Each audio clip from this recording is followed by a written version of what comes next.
महाराष्ट्र राज्याचे लाडके उपमुख्यमंत्री माननीय देवेंद्र फडणवीस साहेब यांचे समर्थक व राज्यमंत्री प्राप्त झालेले जिल्हा नियोजन समितीचे सदस्य माननीय सुमितदादा कदम यांचे कट्टर समर्थक माननीय आलिम पठाण यांच्या वाढदिवसानिमित्त डॉल्बी फटाके बॅनर यांचा वायफळ खर्च न करता एक सामाजिक उपक्रम म्हणून सांगली सिव्हिल हॉस्पिटल येथे गोरगरीब रुग्णांना फळे वाटप करण्यात आले। यावेळी सर्व मित्रपरिवार उपस्थित होता। अशा सामाजिक उपक्रमाने वाढदिवस साजरा करण्यात आला।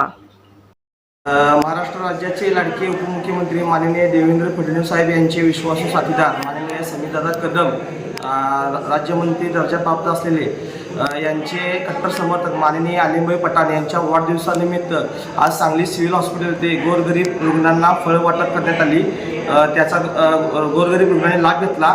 त्याचबरोबर आज सामाजिक उपक्रम घेण्यात आले। एक वाढदिवसाचा डॉल्बी केक फटाके व्हायचा फालतू न खर्च करता एक समाज उपयोगी कार्यक्रम म्हणून आलिमभाई पठाण यांनी आज सांगली सिव्हिल हॉस्पिटल येथे गोरगरीब रुग्णांना फळे वाटप केले। यावेळी सर्व आमचे मित्रपरिवार उपस्थित होते।